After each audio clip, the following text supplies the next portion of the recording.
that the U.S. has overthrown over 11 governments and orchestrated or sponsored coups in over 33 countries? According to the Washington Post, the United States has been the orchestrator of regime changes globally, a staggering 72 times. In this video, we delve into the depths of these interventions, examining the rationale behind the U.S. decision to overthrow governments. Let's begin with Hawaii. In January 1893, a brazen coalition of white business and plantation owners, aided by a U.S. envoy, executed a coup d'etat, forcefully removing the Hawaiian monarch Queen Liliuokalani from her rightful position of power. This audacious move occurred 6 years after the Queen's own brother, King David Kalakaua, was coerced at gunpoint to sign away his authority in a new constitution, which effectively transferred power to the white elite. Following the coup, the instigators wasted no time in advocating for the annexation of Hawaii by the United States, a goal that was achieved in 1898. For the next 6 decades, Hawaii remained under American control as a territory until 1959, when it was finally admitted as the 50th state of the United States of America. Next in line is Haiti. On July 28, 1915, President Woodrow Wilson commanded 340 U.S. Marines to seize Haiti's capital, Port-au-Prince, igniting the invasion. Acting on the orders of the Secretary of the Navy, Rear Admiral Williams Banks Caperton, the invading forces' mission was clear: to protect the interests of both American and foreign entities. However, beneath the surface of this military operation lay Woodrow Wilson's determined ambition to reshape the Haitian Constitution.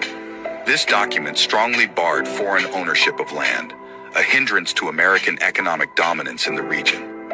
Wilson envisioned a new constitution that would cement American financial control, effectively leveraging Haiti's resources to advance U.S. interests. Let's continue with Cuba. In 1933, the United States threw its support behind military leader Fulgencio Batista's coup to topple the Cuban government. After a couple of years, Fidel Castro forcefully removed Batista from power, establishing the Western Hemisphere first communist regime. In response, President John F. Kennedy authorized the ill-fated Bay of Pigs invasion in 1961, a brazen attempt to overthrow Castro's government.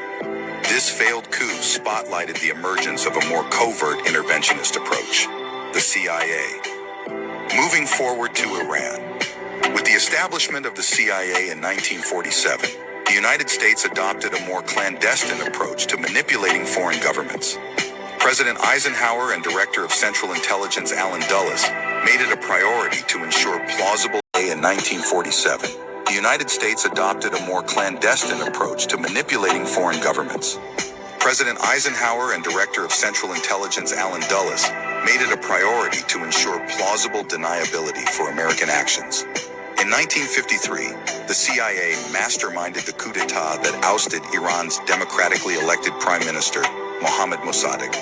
Aiming to consolidate power with Iran's Shah, Mohammad Reza Pahlavi. Codenamed Operation Ajax, declassified CIA documents suggest the coup was framed as a measure to thwart potential Soviet aggression in Iran. However, Iranian-American historian Ervand Abrahamian contends that the true motive was to safeguard U.S. oil interests. Next on the roster is Guatemala. In 1954, the CIA orchestrated another coup of a democratically elected leader, Guatemalan President Jacobo Arbenz. The CIA coup, codenamed Operation PB Success, replaced the president with military dictator Carlos Castillo Armas in the name of stopping the spread of communism. However, the CIA's main motivation for ousting Arbenz was the fear that his land reforms would threaten the interests of the American-owned United Fruit Company, which owned 42% of the nation's land and paid no taxes.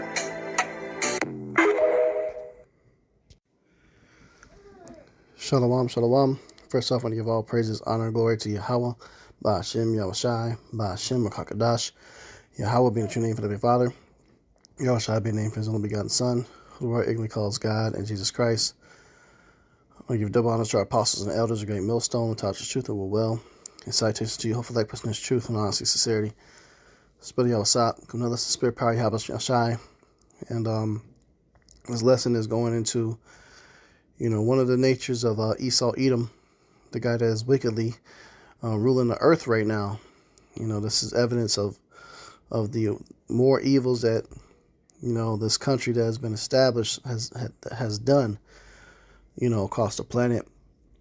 And they got a lot of people that are take advantage of living here, are very proud to be here, but they don't really know the full history, or ignore or just flat out ignore the full history of the atrocity that was done to build this country up called America. Now, in the Bible, they references this place as Babylon. When speaking on prophetic sense of the future and the great wicked kingdoms that are going to be destroyed, they reference this place as Babylon the Great, or the mother of all harlots, the wicked place, man. Part of the beast system. And this is what they've done, is they go on to the other countries and they take over. And that's the nature of Esau Edom. Okay? The scriptures refer to him as a vagabond. A proud man that doesn't stay home. Wants to take everything and anything that doesn't belong to him. He wants our blessings of the Hebrew Israelites, as the birthright that we rightfully got and was destined to have. He wants that, man. He's always trying to take over somebody's identity. He paints himself as being the figures of all the movies.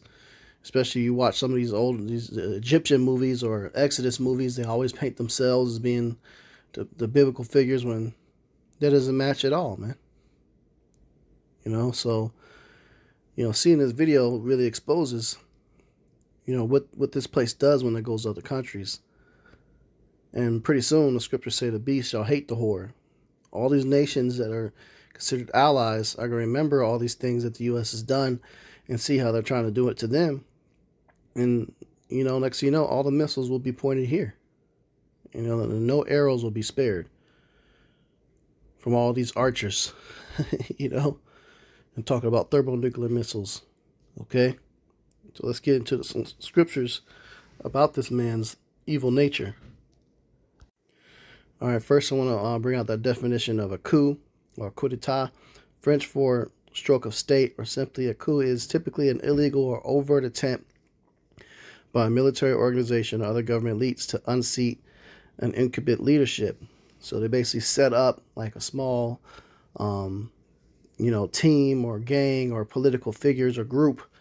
They'll establish in that country like an insider threat, basically, that can carry out military attacks and actually try to kill the person in charge, or gain a lot of following and a lot of supporters and build up a lot of people to back them to oust, that person that's in charge of that nation.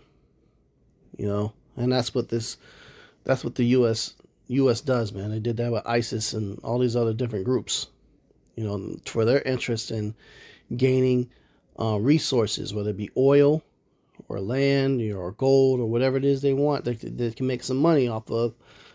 They're going to attempt to establish a coup to take over that country, or to sway their interest in, doing trade and business with the U.S., for the U.S. to gain more power and more control, more money. These are the things that are done. We must remember the Lord's commandments, and stuff like that is wicked, man. It says, thou shalt not covet thy neighbor's house, thou shalt not covet thy neighbor's wife, nor his manservant, nor his maidservant, nor his ox, nor his ass, nor anything that is thy neighbor's. You're not supposed to make plans to take over somebody else's things and get a bunch of support and people and physically kind of do that type of shit, man. Coveting, man. Covetousness. It's wicked. It's the book of Habakkuk 2:9. It says, woe to him that coveteth an evil covetousness to his house, that he may set his nest on high, that he may be delivered from the power of evil. Right. Look up that word covetousness. The feeling or having strong desire for the things that other people have. Right, man. So wanting something that doesn't belong to you. Wanting people that don't belong to you. stealing another man, stealing people, taking a whole country and lands, doing genocide, you know, setting up a group, a coup to overthrow a government so you can get money. That's coveting. And that's how Esau Edom has gained power throughout the whole earth. You know? This is Habakkuk 2, and let's go back up to 7. It says, we'll start 6 actually. It says, shall not all these take up a parable against him, and a taunting proverb against him, and say, woe to him that increaseth that which is not his? How long? And to him that ladeth himself with thick clay. Right, man. Woe means destruction to him. Take his shit that doesn't belong to you. It says, shall they not rise up suddenly that shall bite thee, and awake that shall vex thee, and thou shalt be for booties unto them? Because thou hast spoiled many nations, all the remnant of the people shall spoil thee, because of men's blood, and for the violence of the land, of the city, and of all that dwell therein. So Esau Edom's going to pay for all these things that he does in all these different countries. You know, and they set up America to be the face of all of this wickedness. Habakkuk 2 and 5 says, yea, also because he transgresseth by wine. He is a proud man, neither keepeth at home, who enlargeth his desire as hell, and is as death, and cannot be satisfied, but gathereth unto him all nations, and heapeth unto him all people. Talk about Esau. This is his nature. You see his track record. You know, they sit up here and try to act like America's the world police. No, they ain't policing anything. They're the world's thief. They've gone in and stolen and destroyed. This whole place was built off of stealing a people. And you know which people they stole? The Lord's people, the real Hebrew Israelites of the Bible. The same people that Moses delivered out of Egypt, those are the so-called blacks, Latinos, and Native Americans. They came over here and stole and raped, robbed, and pillaged all of them. Committed all this genocide. You know? And there was no type of repercussions for that, or nope, they didn't get their judgment yet. But you don't get away with stuff like that. The Lord's got it out for you. You know, it's the book of Genesis 4 and 12. It says, when thou tillest the ground, it shall not henceforth yield unto thee her strength. A fugitive and a vagabond shalt thou be in the earth. So vagabond is a person who wanders from place to place without a home or job, having no settled home. Right, man. And you go with the so-called white people, hey, their natural place is over there in Petra, man. Mount Seir. You know, but they don't do, are they there? Do they stay there? No. They went to all these other lands and took everybody else's stuff. Not satisfied. You know, that's the spirit of Cain. The spirit of Cain is in Esau Edom. So that's why they're doing what they do. And they can never get enough, man. John 10 and 10. The thief cometh not but for to steal and to kill and to destroy. I am come that they might have life, and that they might have it more abundantly. So the thief just seeks to steal, kill, and destroy. That's Esau Edom, this devil, man. Just stealing, killing, and destroying, man. Obadiah 1 and 5. If thieves came to thee, if robbers by night, how art thou cut off? Will they not have stolen till they had enough? If the grape gatherers came to thee, would they not leave some grapes? Right, man. These guys just takes everything.